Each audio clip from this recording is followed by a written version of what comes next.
Hello, everyone, and welcome back. What's on tap for today? Well, we've got another great video clip. This time it's from a school counselor in front of a woke school board, basically asking the question, why are sexually explicit pornographic books being taught in our schools? We're going to get to that video in just a few seconds, but before we do so, we just want to let you know you're watching the Dr. Nasir Shaikh Show. I'm your guest host. My name is Dr. Nasir. If you haven't already done so, subscribe to the channel, hit that notification bell, like, share, and follow us, comment below. Let us know what you think. Let's get to my reaction video right now. I'm Jerry Perrin. I'm a very fortunate man. I'm proud to say that I had the best job in the world before I retired. I was a high school counselor. Several years ago, I retired. I was a high school counselor from a public school not too far from here.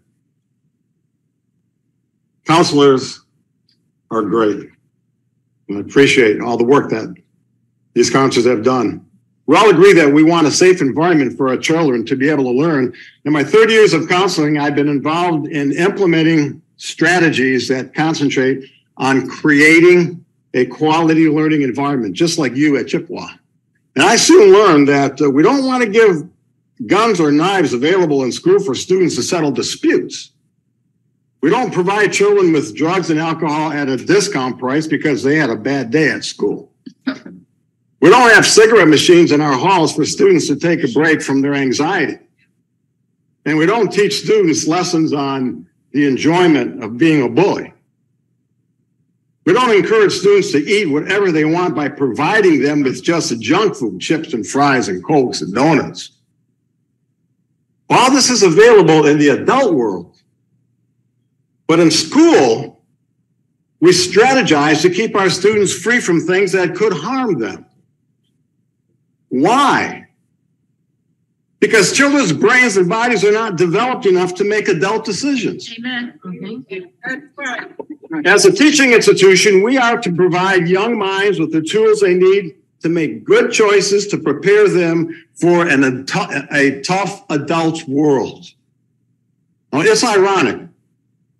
We say we want to protect our students from physical harm, so we don't allow guns in school. We say we want to protect our students from physical damage, so we don't allow drugs, alcohol, tobacco in our schools. But here's the irony. We purposely put sexually explicit materials into our schools. Guns aren't safe, drugs aren't safe, but explicit sexual dialogue is safe. I just want to stop right here. This counselor is absolutely, wow. Talk about being concise, precise, putting the bullet points basically right down there, 1, 2, 3, 4, saying to everybody, hey, look, we don't give kids access and students access to a lot of things that we would give that adults can have, not partially, because students' minds aren't developed. They say the human brain isn't developed to about into the mid-20s to early 30s.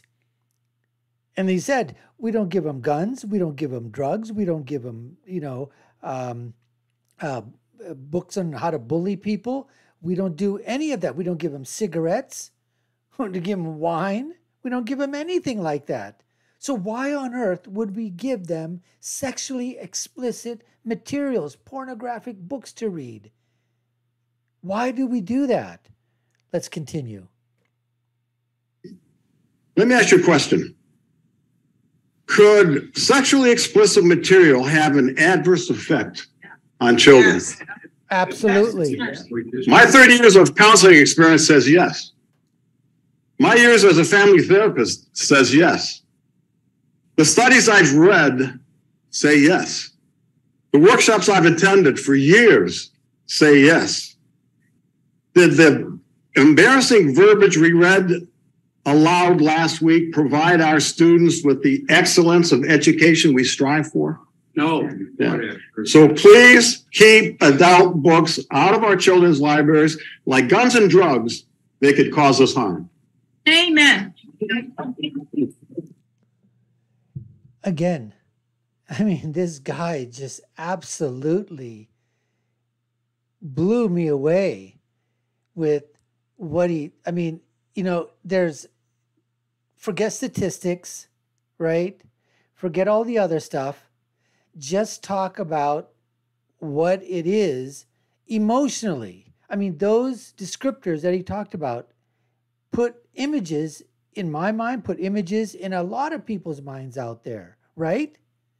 We don't give our children in schools access to guns and knives, like you said, to settle disputes.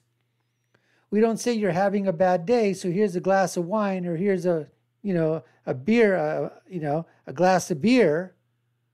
We don't say, oh, you know what, here, go ahead and smoke this marijuana joint so you'll mellow out a little bit. We don't allow them to fight in school to settle disputes. We don't do a lot of things. Like I said, we don't offer cigarettes, cigarette machines, food. I don't know about the food in school, but okay, let's just say that in most schools, it's crappy food, supposedly good for you, but still, like you said, there are some schools that do offer, I would say, vending machines of some sort or whatever. But like you said, we don't just allow kids to eat whatever the heck they want in school. We have some type of nutrition policies that are put in place. Why? Adults don't make good choices, but they're adults. So we're doing something for the children right now to make sure that they have everything they need just for learning, so their minds can develop education, reading, writing, arithmetic, science, geography, history, those kind of things. Where in the world does it say that we have to start allowing to have pornographic books be put in there so our children's minds can become polluted? They're going to ask questions. They're going to, what's going on here, depending upon the age. Is it appropriate? This guy nailed it, folks. He absolutely nailed it in front of this woke school board. And what we have to do is exactly what we did in the past election, is that parents, folks, you need to stand up at these meetings. You need to find out what's in the libraries. What are the teachers teaching? You need to go out there, be proactive. And if you find something like this, go to your school board meeting, sign up for the talking portion of the event where you're allowed to have your 2, 3, or 4, 5 minutes, whatever time limit that they give. Present the material out there and just absolutely, you don't have to be, you don't have to, scream or shout or whatever. Present it just like they do, and then let these woke school board members know that the next time they come up to be voted on, you're going to vote them out.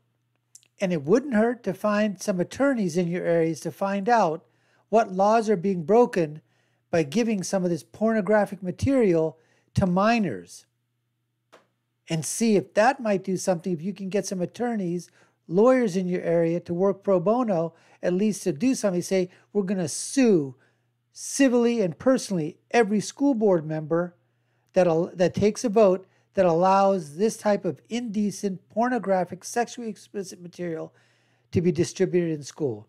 We hope you liked that video, folks. You've been watching the Dr. Nasir Shaikh Show.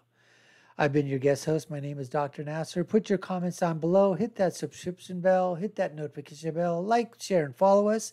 I'll leave you with my final thought, which is always, when you're right, you're right. And when you're left, you're wrong. We'll see you again next time, folks. Take care and stay safe.